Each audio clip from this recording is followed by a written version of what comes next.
Olá pessoal, como é que vocês estão? Espero que todos vocês estejam muito bem. Nós estamos aí agora prestes a começar o capítulo 19. No capítulo 18 nós tivemos bastante reflexões a respeito de diferentes posicionamentos, de diferentes situações ali que o apóstolo Paulo viveu. Te aconselho, se você não assistiu, voltar lá para o capítulo 18, para que você então pegue um pouco, né, das reflexões, tá bom? Bom, vamos lá. Vamos, sem mais delongas, vamos começar aqui o capítulo 19 agora, tá? E o que nós vamos estudar hoje no capítulo 19? Como sempre, vamos ler todo o capítulo, tá certo? Vamos ver aqui uma situação onde o apóstolo Paulo ele nos sinaliza uma urgência que ele tinha para que as pessoas recebessem do Espírito Santo, e eu vou explicar por que quando eu chegar ali, né? Vamos falar um pouquinho a respeito da idolatria que havia em Éfeso. Também vou falar ali do templo de Artemis ou Diana, né? Vou fazer um rápido comentário a respeito de ocultismo, não é? Eu não vou me aprofundar, porque eu pretendo, se Deus permitir, num momento, fazer um vídeo com um pouco mais de aprofundamento nesse respeito, mas aqui eu vou dar uma pincelada um pouquinho a esse respeito, e vamos fechar o capítulo falando de uma acusação que Paulo ele vai sofrer no final aqui desse capítulo, tá bom? E vamos entrar então para o final e reflexão do capítulo. Vamos lá, então, sem mais delongas, mais uma vez. Atos 19, do 1 até o 7. A palavra do Senhor diz assim: Enquanto Apolo estava em Corinto, Paulo, atravessando as regiões altas, chegou a Éfeso. Ali, ele encontrou alguns discípulos. Para aqui rapidamente, se você for lembrar rapidamente, quando nós terminamos o capítulo 18, é mencionado a respeito desse rapaz chamado Apolo, que ele ali se converteu, ele entendeu de Cristo, começou a pregar, depois ele teve ali um discipulado ali com Priscila e Áquila, e ele melhorou, e ele continuou lá em Corinto pregando. Nesse período que Apolo estava pregando lá em Corinto, Paulo estava pregando nas igrejas ali, né, que ele havia constituído anteriormente. Ele volta, né, para as igrejas e começa a pregar, começa ali a cuidar dos discípulos que lideravam essas igrejas. E aqui, então, Paulo ele está voltando para Éfeso. Se você lembrar no capítulo anterior ali, né, as pessoas de Éfeso gostariam que Paulo continuasse ali. Paulo faz a sua primeira aparição ali em Éfeso, ele prega ali, depois ele vai embora e ele fala: se Deus permitir, eu volto. E parece aqui que Deus está permitindo ele voltar, né? Então ele está voltando ali em Éfeso. Então, ali ele encontra alguns discípulos, verso 2, e lhes perguntou. Paulo perguntou para esses discípulos lá, né? Vocês receberam o Espírito Santo quando creram? Eles responderam: não, nem sequer ouvimos que existe o Espírito Santo. Então, que batismo que vocês receberam? Perguntou Paulo. O batismo de João, responderam eles. Disse Paulo: o batismo de João foi um batismo de arrependimento. Ele dizia ao povo que cresce naquele que viria depois dele, isto é, em Jesus. Ouvindo isso, eles foram batizados no nome do Senhor Jesus. Quando Paulo lhes impôs as mãos, veio sobre eles o Espírito Santo e começaram a falar em línguas e a profetizar. Eram todos uns 12 homens. Então, nós vemos aqui que havia uma preocupação de Paulo para que eles recebessem ali do Espírito Santo. Embora eu já mencionei isso em trechos ou momentos de aulas anteriores, acredito que é interessante novamente trazer isso à tona, só pelo tempo que já estamos estudando. Por que existia essa urgência? Porque é o Espírito Santo quem faz com que você permaneça firme, é o quem faz você ter o discernimento daquilo que é revelado através da palavra do Senhor. O Espírito Santo é o consolador. O Espírito Santo é aquele que te faz ou te traz a manifestação dos dons, né, que o Senhor vai entregar a você. Não existe como permanecer no ministério, eu digo, efetivamente produzindo de acordo com a vontade do Senhor, se você não tiver o Espírito Santo. Por quê? Se você não tem uma comunhão com o Espírito Santo, fatidicamente, você vai começar a desanimar, você vai começar a permitir sentimentos e pensamentos mundanos e humanos, né? Simplesmente dito, sobre o seu ministério. Por exemplo, quando você se afasta do Espírito Santo, porém você tem um ministério, em um dado momento você começa a pensar assim: poxa, será que vale a pena continuar? É muito trabalho, é muito esforço, as pessoas não dão valor, né? Né, estou investindo muito tempo, né? Enfim, você começa a ter muitos questionamentos, você começa a perder o foco da missão. Vamos lembrar que estamos estudando o livro de Atos, porque fala muito da igreja primitiva. E a igreja está sendo toda formada no seu conceito em base, fundamentada nos ensinamentos dos apóstolos. Nós vemos que desde o princípio, a igreja primitiva é uma igreja baseada no Espírito Santo, com alicerce, com raízes no Espírito Santo. É por isso que a igreja não rompia. É por isso que a igreja, por mais que era perseguida de todos os lados, recebia falsas acusações, a igreja não parava. Por quê? Porque eles eram aliançados com o Espírito Santo. Então, além do conhecimento, além do batismo nas águas, que é extremamente importante, mas os apóstolos, bem como Paulo, apóstolo também, cria e entendia que as pessoas precisavam ter experiências com o Espírito Santo para elas continuarem avançando. Então, por isso que havia uma urgência. Se você hoje, né, tem, porventura, não tido experiências com o Espírito Santo, você está fazendo as coisas muito no automático, né, muito, né, na liturgia, ou obedecendo, né, apenas, mas você não sente do Espírito, vá, entre no secreto do seu quarto, comece a buscar o Espírito, ore com os irmãos, entre em jejum, mas traga a presença do Espírito Santo novamente para a tua vida. Amém? Continuando aqui. Verso 8. Paulo entrou na sinagoga, como ele sempre fazia, né? Vocês percebem que isso é corriqueiro. Toda a cidade que Paulo vai, logo nos primeiros versículos, vem e fala, e Paulo entrou na sinagoga, né? Então, Paulo entrou na sinagoga e ali falou com liberdade durante 3 meses. Então, ele ficou mais 3 meses ali em Éfeso pregando, argumentando convincentemente acerca do reino de Deus.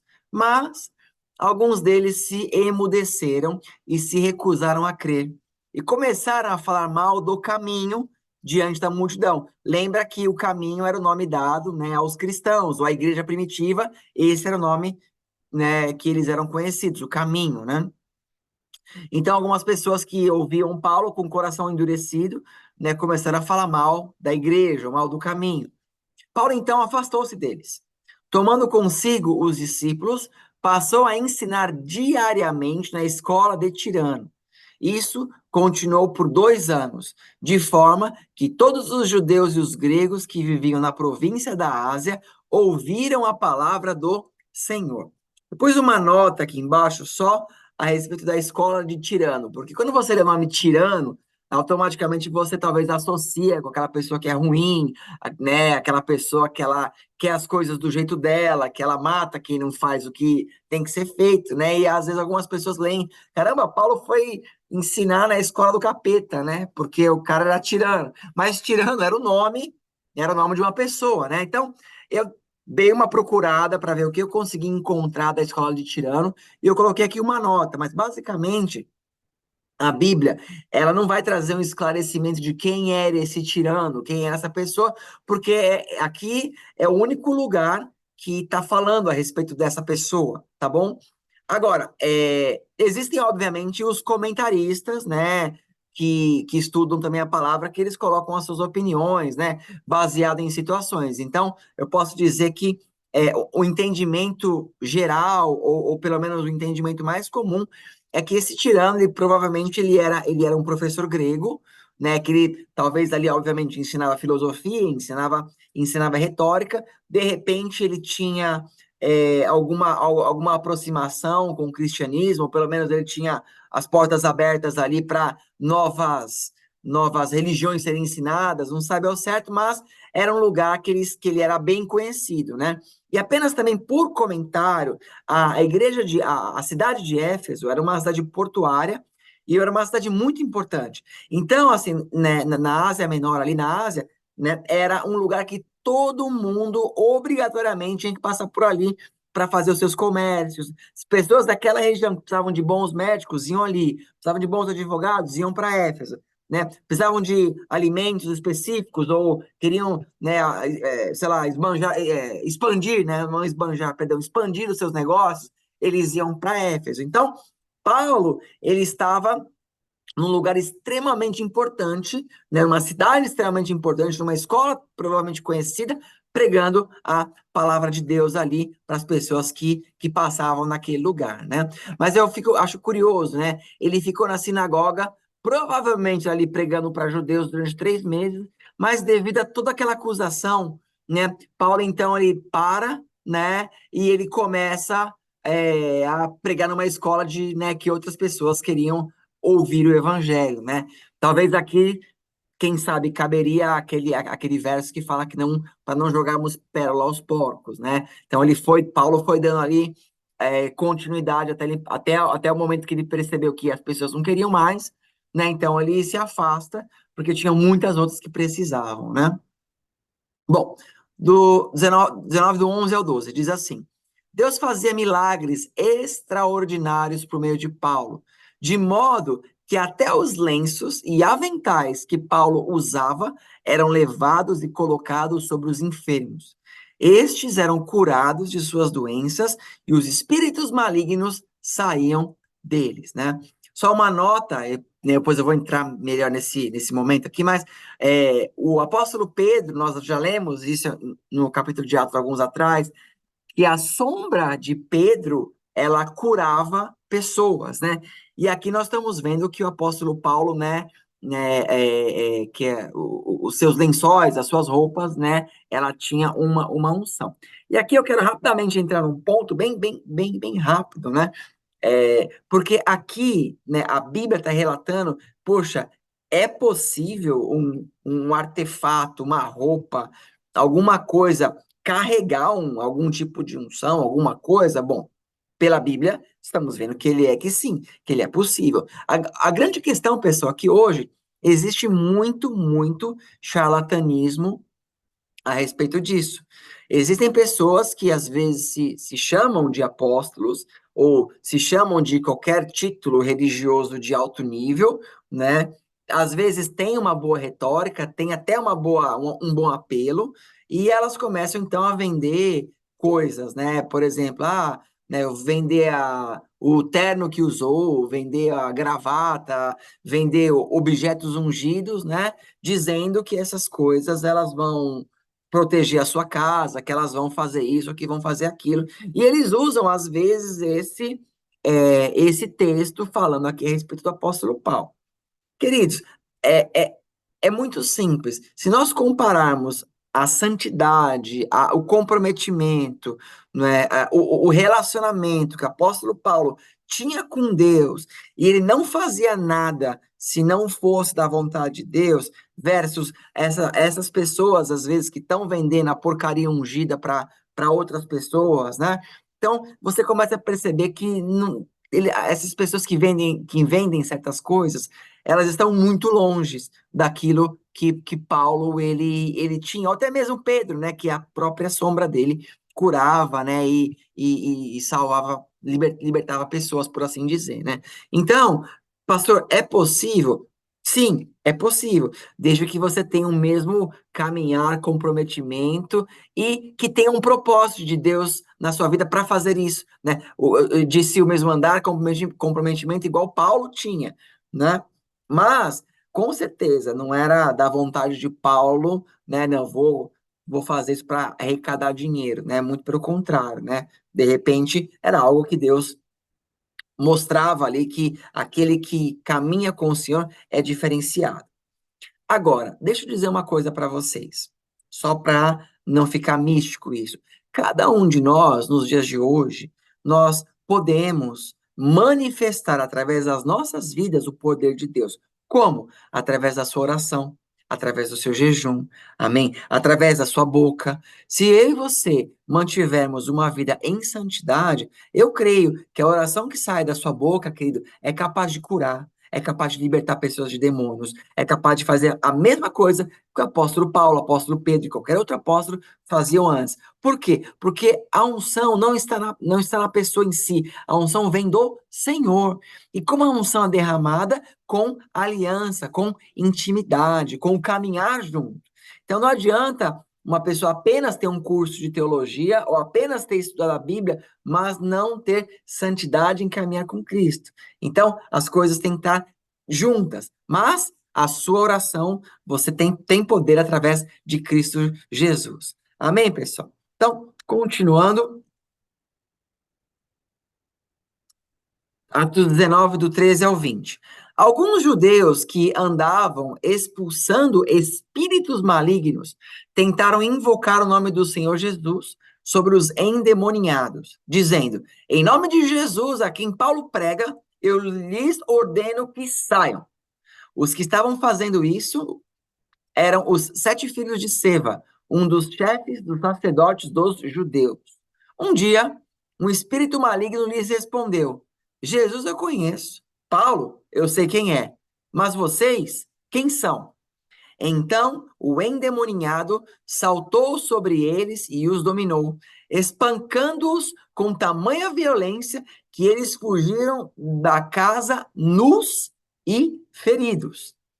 Quando isso se tornou conhecido de todos os judeus e os gregos que viviam em Éfeso, todos eles foram tomados de temor, e o nome do Senhor Jesus era engrandecido. Muitos dos que creram vinham e confessavam e declaravam abertamente as suas más obras. Grande número dos que tinham praticado ocultismo reuniram seus livros e os queimaram publicamente. Calculado o valor total, este chegou a 50.000 dracmas. Dessa maneira, a palavra do Senhor muito se difundia e se fortalecia. Bom, aqui eu tenho que parar de novo para a gente dar uma refletida. Olha que curioso que nós lemos aqui. Homens ali que não tinham compromisso com Deus, que não tinham aliança com Deus, chegaram e viam tudo que Paulo fazia, e talvez ali o que os discípulos de Paulo faziam, né, os discípulos de Cristo faziam, viam aquele poder e eles, puxa, a gente também quer essa fama, a gente também quer essa notoriedade. Vamos lá começar a expulsar os demônios. E eles foram fazendo isso, foram tentando fazer isso, até que chegou um dia que eles vão expulsar um demônio. O demônio fala assim, olha, que eles falam, né? Expulso, você está expulso em nome do Deus que Paulo prega.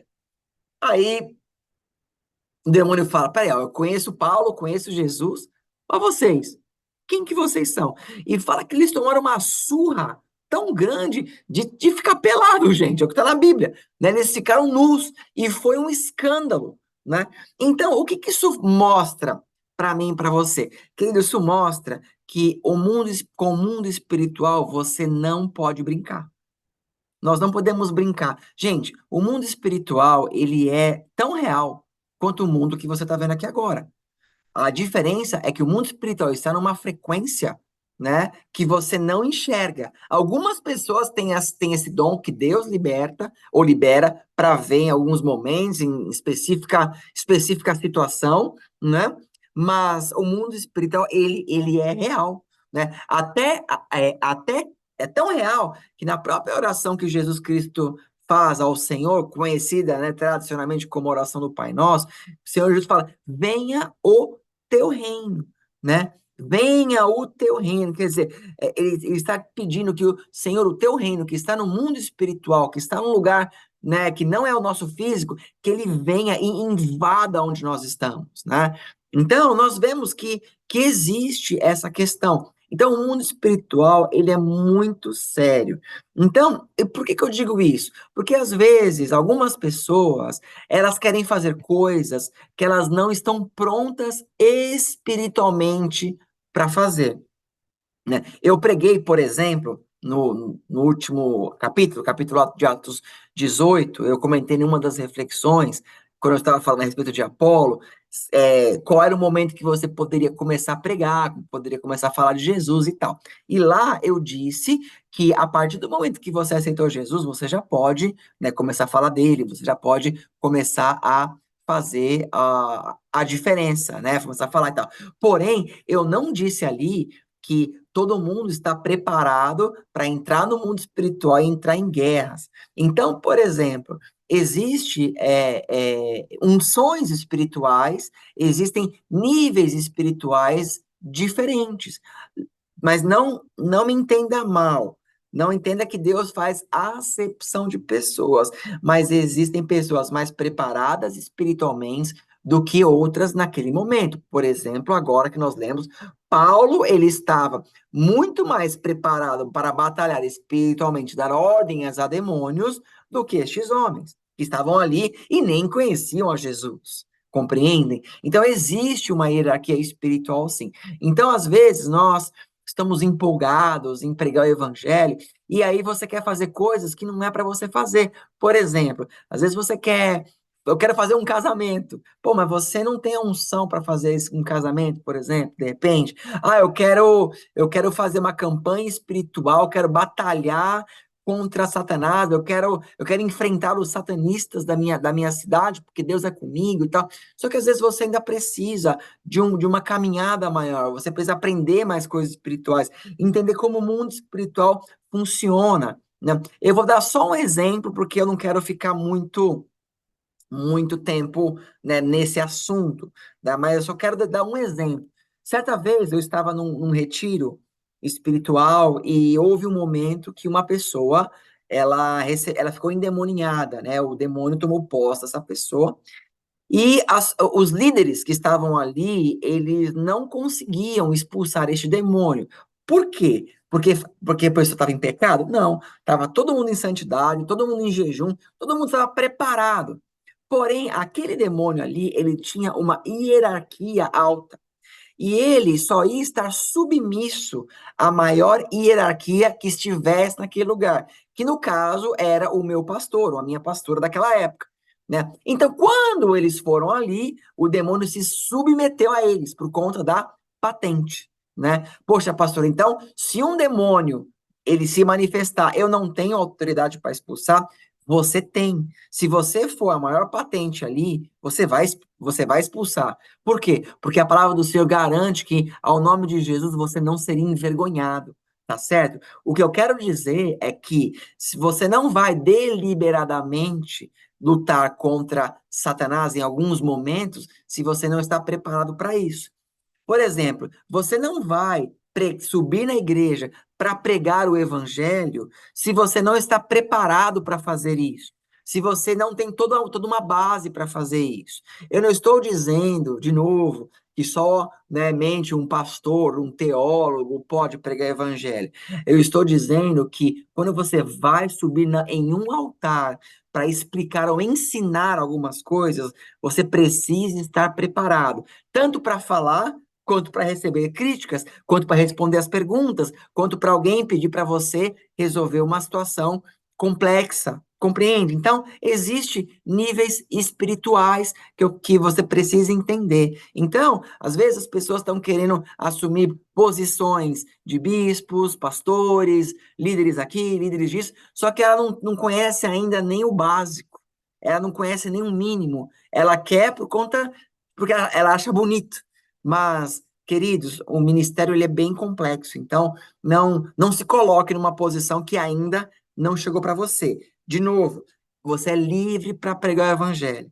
Você é livre para fazer o que você tem que fazer. Mas quando você vai fazer algo muito mais aprofundado, você precisa de direcionamento de Deus, você precisa de treinamento e você precisa de unção para isso. Por exemplo, você pode achar muito bonito quando você escuta um cantor, né, gospel cantando, ou quando na sua igreja você vê o baterista ou o guitarrista, né, ou o tecladista, enfim, o cantor ali, o ministro, trazendo uma unção para a igreja. Só que não é porque você acha bonito que no outro dia você pode subir lá e fazer isso. Porque às vezes você não sabe cantar, você não sabe tocar, você não sabe de música, você nunca estudou o livro de Levíticos, você não sabe o que é reverência, você não entendeu ainda Cristo, você não é nem batizado nas águas. Então, queridos, tem um período, né? Por isso que o demônio aqui se levantou contra aqueles homens, justamente porque eles não estavam preparados para fazer o que eles estavam fazendo. Então, cuidado em fazer coisas que ainda não chegou o seu tempo para fazer. Agora, tem uma coisa curiosa, né? Nós estamos vendo aqui, ó, por exemplo, que no verso 12, eu voltei aqui, ele fala que as pessoas eram curadas e os espíritos malignos saíam deles. Aqui nós vemos também um exemplo, né, de demônio ali que bateu nos 7 filhos ali de Sevas e, e deixou eles pelados, né, uma manifestação demoníaca. E também vemos aqui no final falando de ocultismo, né, pessoas ali que eles tinham aliança com Satanás, tinham aliança com o mal, com demônios. Então nós estamos vendo bastante falando de mundo espiritual aqui. Por quê? Primeira coisa, isso eu queria mostrar. Esse lugar onde eles estão ali é Éfeso, né? E lá em Éfeso, gente, tinha um templo, né? Que havia ali de uma adoração a uma deusa com D minúsculo chamada Artemis, né? Então, ou Diana. Então, por exemplo, aqui, ó, né? Nós temos a palavra em grego é Artemis, né? Em romano, a mesma Artemis é a deusa com D minúsculo Diana. Para os nórdicos é a Freia, né? E no Egito é Ísis. Em cada panteão de regiões diferentes, esse nome ele acaba mudando. Então, por exemplo, aqui, ó, deixa eu minimizar aqui, você tem uma imagem aqui da Diana, né, a caçadora, né, a deusa caçadora, e é a mesma que a deusa da fertilidade, né? Você vê, essa aqui é uma escultura que tem vários seios, né, que é a deusa da fertilidade. Então, eu vou ler rapidamente aqui para fazer só uma breve, né, um comentário aqui a respeito dessa deusa aqui que tinha lá em Éfeso, né? Ó, na mitologia clássica, Artemis era filha de Júpiter e de Latona, irmã gêmea de Apolo. Embora aparentemente a associação entre Artemis e Apolo não fosse tão frequente na literatura antiga, na Grécia ela era reverenciada como deusa da lua, dos animais, da natureza e da caça. Lembrem, você vai voltar minha tela aqui, ó. Memorizem aqui natureza, tá?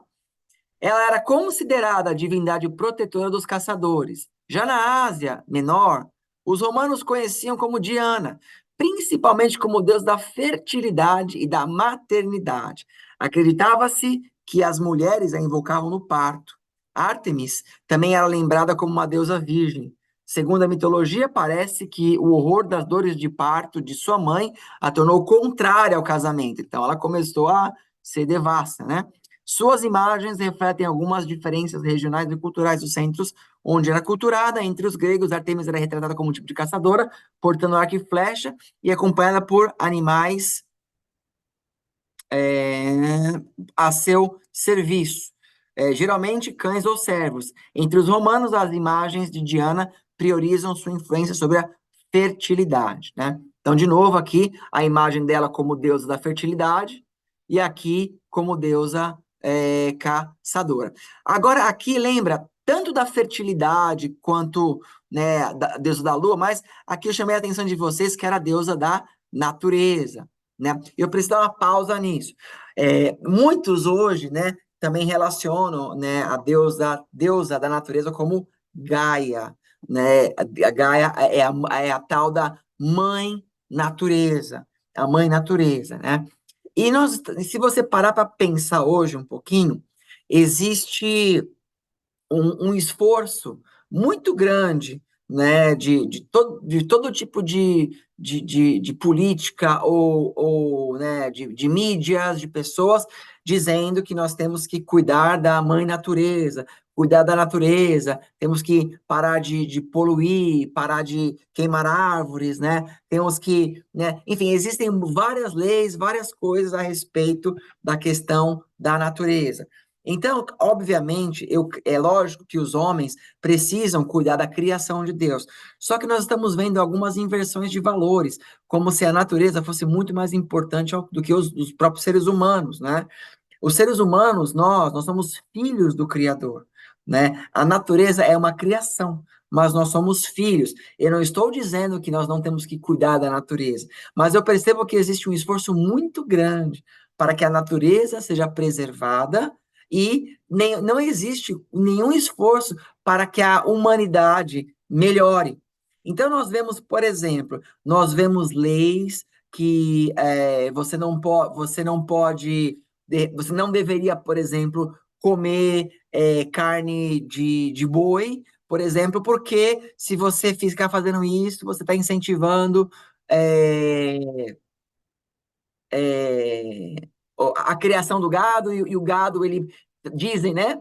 A ciência fala que o gado polui o meio ambiente por conta dos gases que o gado emana, por conta da água que o gado consome para sobreviver.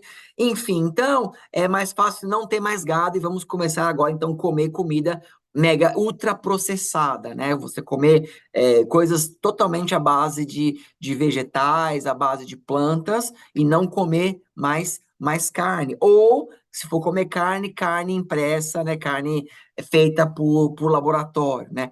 Apenas um exemplo, tá bom? Eu não vou entrar nisso, que eu quero fazer depois algo mais aprofundado falando a esse respeito. Mas aqui, assim, é curioso, né? Que talvez você não vai encontrar pessoas é, não que não existam, né? Existem, mas você não vai encontrar, às vezes, pessoas com uma igreja a Diana, com uma igreja a Artemis hoje em dia, mas você vai ver pessoas cultuando a natureza, pessoas protegendo muito mais a natureza, as árvores, enfim, do que Deus, né? Pessoas que amam, né? Que se declaram defensora dos animais, defensora da natureza, porém são ateias, né? Por exemplo, tá?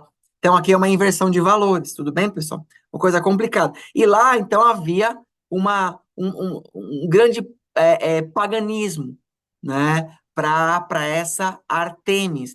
Então, o ocultismo, ele era muito grande naquela época, tá? Né? Principalmente nessa cidade. Para você ter uma ideia, pessoal, a Artemis como deusa da fertilidade, como você está vendo aqui essa imagem, eles tinham, de tempos em tempos ali, rituais de fecundação, onde era feito orgias, né, bacanais ali, para que houvesse, né, e arregado a bastante vinho, para que então viessem, né, que a deusa se alegrasse e disse para que a deusa desse, então, né, sucesso às plantações e tudo mais. Então, eles cultuavam essa deusa muitas vezes fazendo orgias. Um exemplo. Existiam muitas prostitutas cultuais, prostitutas que se prostituíam e o dinheiro que elas recebiam, elas iam até o templo de Artemis e entregar esse dinheiro para as sacerdotisas de Artemis, para que então elas enfim, né? Não vou entrar tanto mais na detalhe, que eu estou avançando demais aqui falando a esse respeito. Mas havia muito ocultismo lá, então não era uma cidade fácil de pregação, por isso que estava tendo tantas manifestações. Agora, nós vemos que foi comentado que os ocultistas que eles acabaram ali se convertendo, eles acabaram queimando seus livros de ocultismo, ensinando rituais, ensinando magia negra, né? Se você acha que isso não existe, vocês estão vendo na Bíblia, né? Eu vou até colocar aqui de volta, ó. Grande número dos que tinham praticado ocultismo reuniam seus livros e os queimaram publicamente, calculando o valor. Calculado o seu valor, chegou a 50 mil dracmas. Então, quer dizer, eles tinham livros, e vocês acham que hoje, né, não existem essas pessoas, né? Os satanistas, os ocultistas, aqueles que têm alianças com o mal. Gente, existe, com certeza existe isso mesmo, e nós vamos um dia explicar isso melhor, de repente numa série, alguma coisa que eu quero, né, colocar aqui para vocês, se vocês tiverem interesse nisso, obviamente. Mas aqui fala, só para vocês terem uma ideia de quanta gente tinha lá que praticava isso, fala que os livros queimados chegaram a 50 mil dracmas. Então vamos lá, né? O que é uma dracma? Aqui à nossa esquerda, aqui eu coloquei uma imagem, né, de uma moeda, né, que era uma dracma, né? Então, a dracma, vamos ler aqui, ó. A dracma foi um antigo peso monetário encontrado em muitas cidades e estados gregas e estados sucessores, e em muitos reinos do Médio Oriente do período helenístico, né, do período onde a Grécia dominava ali, né? E mesmo depois da Grécia, né? O termo dracma designa uma moeda grega que equivale ao denário romano. Ou seja, quando você vai ver na Bíblia o dracma ou denário. Então, denário é o mesmo valor da dracma, só que o denário para o romano e dracma para o grego, né? E fala que um denário, ele vale a um salário de um dia. Então, é o pagamento de um dia de um servo agrícola, por exemplo. Nós vemos aqui em Mateus 20, verso do 1 ao 2. Ó, porque o reino dos céus é semelhante a um dono de casa que saiu de madrugada para assalariar trabalhadores para a sua vinha. E tendo ajustado com os trabalhadores a um denário por dia, mandou-os para a vinha. Então, Jesus está contando uma parábola e fala de um senhor que ele tinha uma propriedade, ele foi lá pagar os seus trabalhadores com uma dracma, que era mais ou menos o que eles viviam no tempo de Cristo, né? Então, um denário. Agora, quanto que vale isso, né? Então, olha só, né? Vamos fazer um cálculo aqui, ó. Vou fazer o cálculo em dólar, tá bom? Fazendo um cálculo rápido, em outubro de 2023, um salário americano anual seria, né, mais ou menos US$ 80.000, né? Pegando todos os estados, uma média, mais ou menos é US$ 80.000, né, americano. Pensando que o judeu trabalhava 6 dias e descansava um dia, o calendário judaico tem 360 dias, né, mais ou menos 30 dias por mês. Se tirar os domingos, são 48 dias. Então, o judeu trabalha mais ou menos 312 dias por ano, o que valeria a US$ 256 por uma dracma. Então, uma dracma, de repente, valeria US$ 256 se fosse converter mais ou menos assim hoje, né? Ou seja, né, 50 mil dracmas, né, seria US$ 12.800.000, né? Mais ou menos uma conta. Claro que esses 80 mil pode ser questionável, pode ser um pouco mais, um pouco menos, mas eu quero dar só uma ênfase em valores para vocês terem uma ideia de que quanto dinheiro não foi gasto ali. É claro que livros naquela época eram coisas muito caras, porque eram copiados à mão, não havia impressão e tudo mais. Então, um valor de um livro naquela época não é o mesmo valor de um livro que você compra hoje. Mas, né, só para mostrar quantos ocultistas tinham ali e quanto foi queimado, quanta gente foi salva ali em nome de Jesus por conta da pregação de Paulo numa cidade pagã, né? Mas Paulo conseguiu fazer isso porque Paulo tinha uma aliança com o Senhor Jesus. Todas as vezes que Satanás talvez fosse acusar Paulo, né, Paulo era irrepreensível. O Senhor não via culpa nele, Satanás não podia tocá-lo, então Paulo continuava pregando. Se de repente nós fizéssemos o que Paulo fazia, se nós não estivéssemos com a mesma santidade de Paulo, com certeza poderíamos sofrer muitas retaliações por conta da parte de Satanás, né? Então nós temos que estar sempre preparados a fazer a vontade de Deus, mas preparados, né? Vamos lá. Atos 19, do 21 ao 22. Depois dessas coisas, né? Depois que houve essa libertação, né, e tudo mais que acabamos de ler, Paulo decidiu, no Espírito, ir para Jerusalém. Passando pela Macedônia e pela Acaia, ele dizia: depois de haver estado ali, é necessário também que eu vá visitar Roma. Então enviou a Macedônia 2 dos seus auxiliares, Timóteo e Erasto, e permaneceu mais um pouco tempo na Ásia, né? Então, Paulo vai traçar mais uma vez um plano, né? Mas vamos ver o que vai acontecer na sequência aqui, ó. Tá, deixa eu colocar essa minha tela aqui em cima. Isso. Naquele tempo, verso 23. Naquele tempo, houve um grande tumulto por causa do caminho, né? A igreja, mais uma vez, sendo perseguida.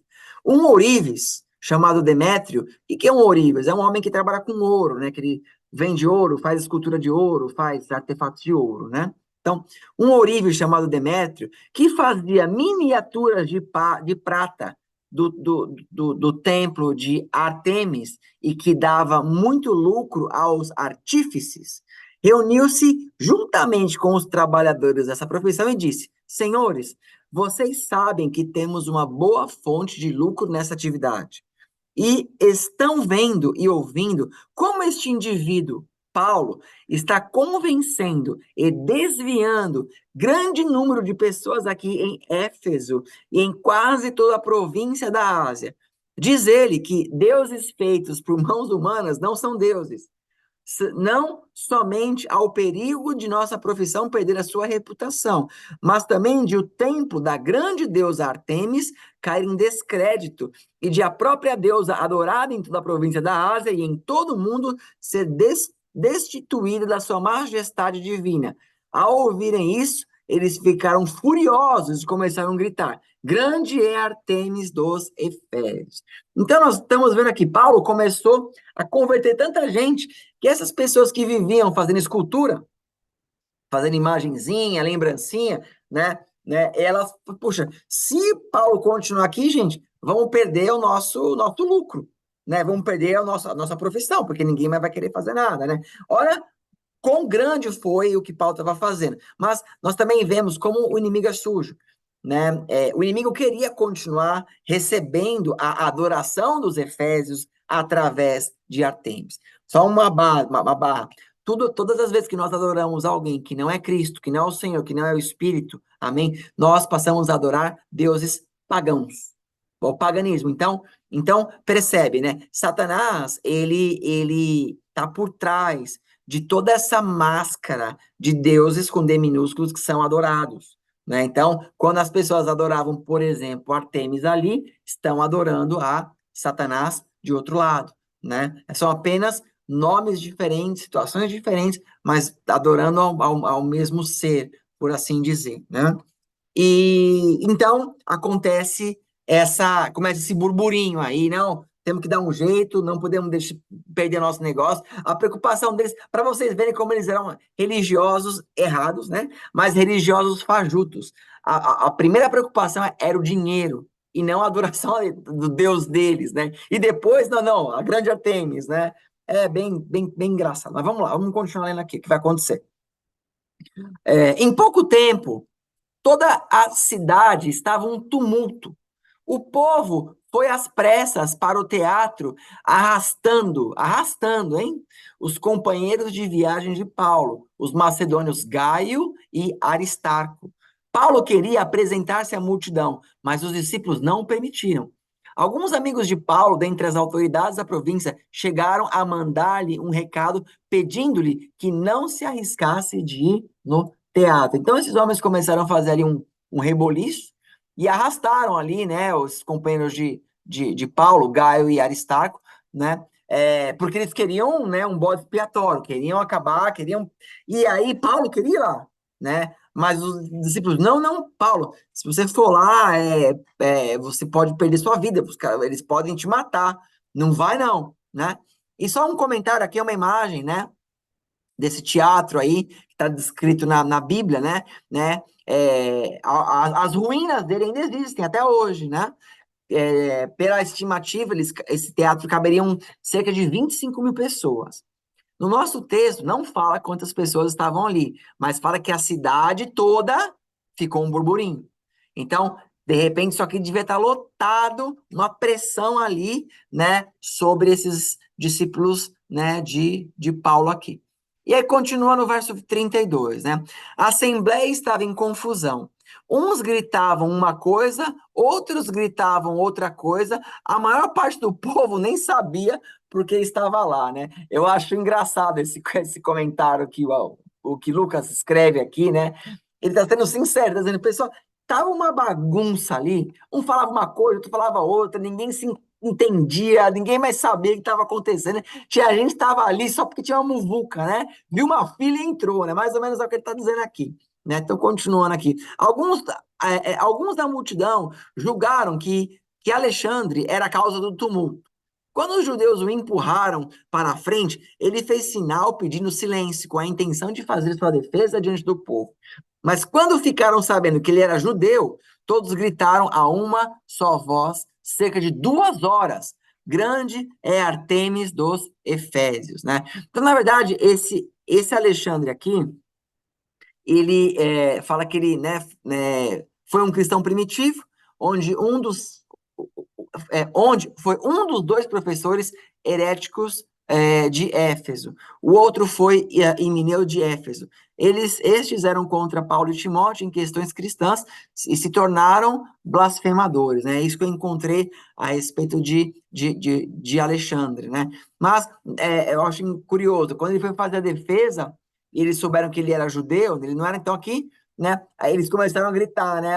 Grande Artemis dos Efésios. Ficaram 2 horas gritando isso. Sabe quando você quer falar, a pessoa fica te interrompendo? Imagina você ficar nessa situação durante 2 horas e toda uma multidão ali, né? Tentando te acusar, né? Bom, aí continua. O escrivão da cidade acalmou a multidão e disse: Efésios, quem não sabe que a cidade de Éfeso é a guardiã do templo da grande Artemis e da sua imagem que caiu do céu? Portanto, visto que estes fatos são inegáveis, né? Quer dizer, ele está dizendo que essa cidade é que guarda a imagem que caiu do céu. Eu tenho preocupações aquilo que diz que caiu do céu, né? Quem caiu do céu foi Satanás, né? Portanto, visto que estes fatos são inegáveis, acalmem-se e não façam nada precipitadamente. Vocês trouxeram estes homens aqui, embora eles não tenham roubado templos, nem blasfemado contra a nossa deusa. Se Demétrio e seus companheiros de profissão têm alguma queixa contra alguém, os tribunais estão abertos e há procônsules, eles que apresentem suas queixas ali. Se há mais alguma coisa que vocês desejam apresentar, isso será decidido em assembleia, conforme a lei. De maneira como está, corremos o perigo de sermos acusados de perturbar a ordem pública por causa dos acontecimentos de hoje. Neste caso, não seríamos capazes de justificar esse tumulto, visto que não há razão para tal, e tendo dito isso, né, encerrou a assembleia. Amém? Então, aqui é só mais um fato, né? Eles estavam ali, eles ficaram, né, gritando ali, puxa, né, e resolve, porque na verdade, como vocês viram, o que começou isso foi ali aquela minoria que queria vender suas esculturas ali e viram que o negócio deles começou a ficar